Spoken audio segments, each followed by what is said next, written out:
I'll be honest, my initial thoughts were, it depends. In personal finance, almost everything is it depends. You'll probably hate getting that answer because it really depends. And this is what it depends on. Let's talk about the debt.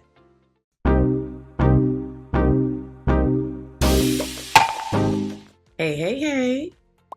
Hey, financial besties. How you doing? How you been? Welcome back to the channel. If you're new to me, hey girl, hey.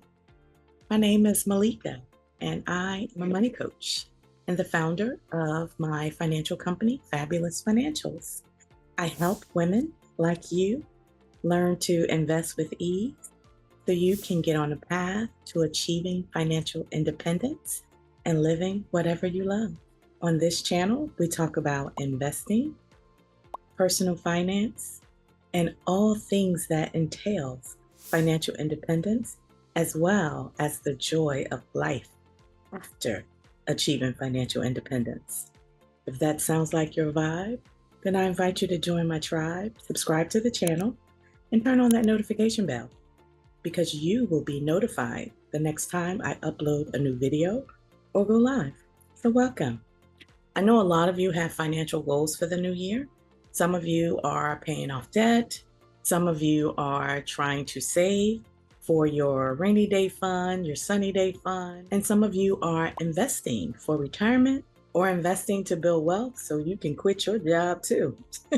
Sis, I understand. So in this video, I wanted to talk about which one of those goals should you focus on first. In fact, in a live stream, one of you asked me, if you had debt, should you also be investing? Can you pay off debt and invest at the same time, or should you focus on paying off debt first? Let's talk about it. So I'll be honest, my initial thoughts were, it depends. In personal finance, almost everything is it depends. You'll probably hate getting that answer because it really depends.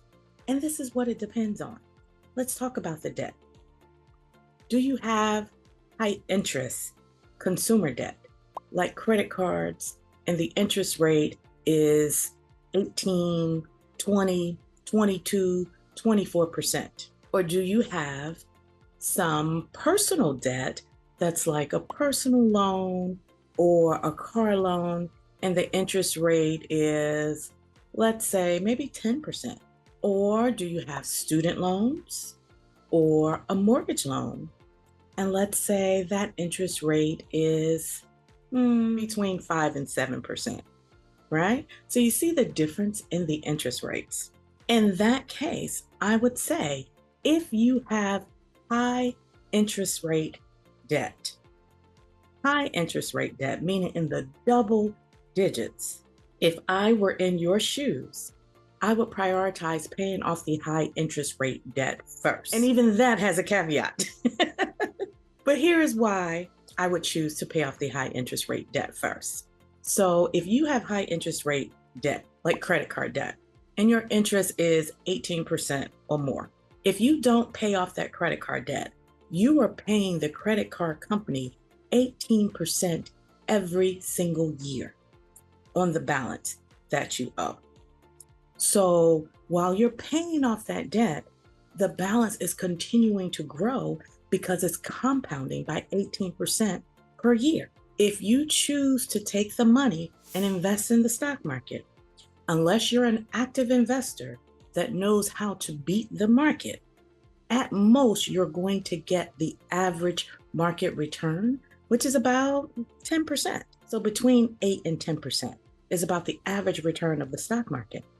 So if you're investing and you're only getting an 8%, maybe 10% return, instead of paying off your debt, that's costing you 18%, quite possibly 20% or more. You see where I'm going with this? The difference is a negative 8% or more.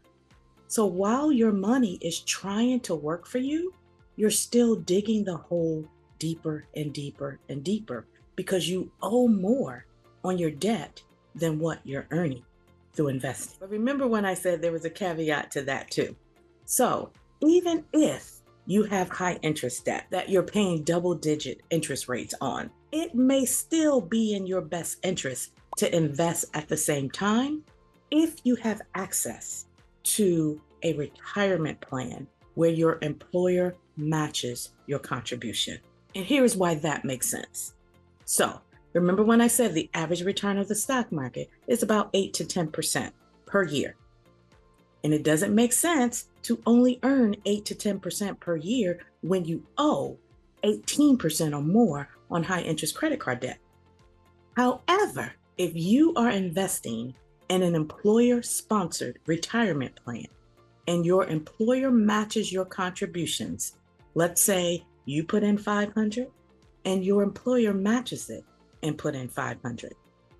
That employer match is a 100% return, in addition to the 8 to 10% return you'll get once that $1,000, what you put in, plus what your employer put in, when all of that is invested in the market, you will get an additional 8 to 10% on top of all that.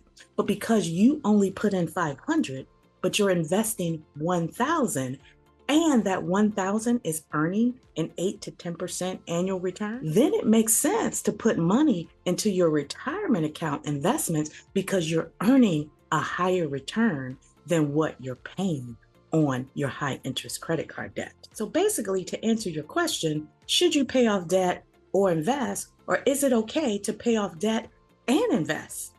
The answer to that is it depends on the interest rate. And if you have an investment option where you can get a return that's more than the interest you'll pay on your high interest debt, by all means, sis, make the money, babies. There is one other reason where it will make more sense to prioritize paying off debt over investing, and it has nothing to do with the interest rate or what the debt cost you, but it has everything to do with how much stress that debt is causing you.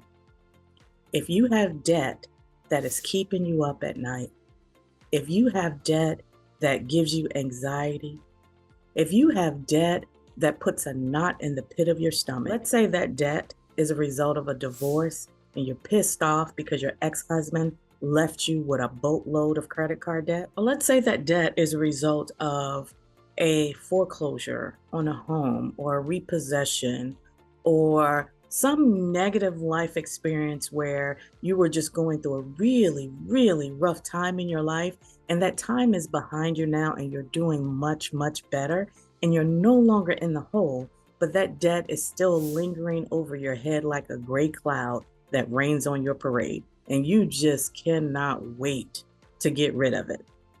In that case, sis, I would say follow your heart. Do what will make you sleep better at night. Sometimes when it comes to personal finance, it's not about the dollars and cents. It's not about the interest rate on the debt. It's not about the rate of return you can get from the stock market. The numbers don't always matter. Personal finance is personal for a reason. So if you have debt that puts a knot in your stomach, if you have debt that gives you a headache every time you think about it, prioritize that debt and pay it off. The stock market isn't going anywhere. It'll still be there when you're ready. Now, for all other types of debt, let's say debt that's low interest, debt that was accrued to buy an asset that's actually generating income for you. Let's say debt that's low interest, like your mortgage on your home. Debt that's low interest, like your student loan debt. That low interest debt, in that case, I would rather invest the money because the stock market is going to give me an average annual return of 10%, and the debt is only costing me 5%. So I can make more money, babies, in the stock market and then take the money, babies, to pay off the debt. Another type of debt that I would not prioritize paying off is if I went into debt to buy an income producing asset. I would not be in a rush to pay off that debt. But if I did want to pay off the debt, I would use the cash flow from that asset to pay off the debt. I would invest my money, but I would use the cash flow from that asset to pay off the debt. So for example, let's say I bought a rental property and my monthly payment on the rental property was $1,200 a month. Including expenses, let's say the total monthly expenses were $1,600 a month. If I rented out that rental property for $2,000 a month, that will cash flow $400 a month. So if I wanted to pay off the balance on that rental property, I would pay off the balance with the $400 cash flow. But I would not use money from other sources to pay off that balance. But to be honest, I would invest that $400 and make some more money, babies, and let the tenant and that property pay off that mortgage for me. I wouldn't pay off the balance of that debt at all either. Another debt I would not be concerned about paying off, and some people may hate me for this, and I'm okay with that. I wouldn't be in a rush to pay off student loan debt either, sis. Let Uncle Joe do his job. And that's all I'm going to say about that. But besides those two scenarios, either the debt is high interest debt or the debt is a stressful debt that keeps you up at night. Those are the only two types of debt that I would prioritize over investing. And even then, if there's a way that you have access to an employer-sponsored retirement plan and you get a match, I would still pay off debt and invest at the same time, because considering that match and the rate of return you can get from that money invested is still more than what that debt is costing you. Well, financial besties, I hope this was helpful. So if you have goals for 2024, I hope you smash every last one of them and end the year with more money, babies, than you started. Happy New Year, sis. Bye for now.